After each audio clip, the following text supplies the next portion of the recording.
বাংলাদেশের একজন উপদেষ্টা নাকি বলেছিল নামাজ রোজা এর মতোই নাকি পহেলা বৈশাখও একটা সংস্কৃতি।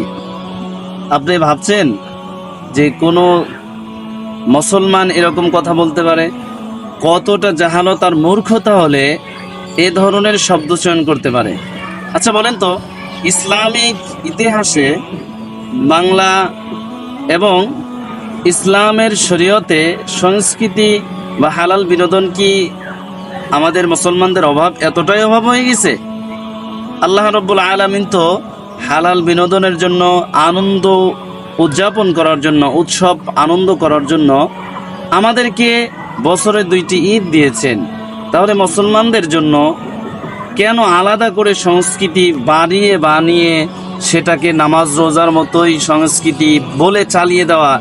এটা কতটা মূর্খতা আর জাহালত হলে এরকম কথা বলতে পারে আপনারাই বিবেচনা করুন। ওকে।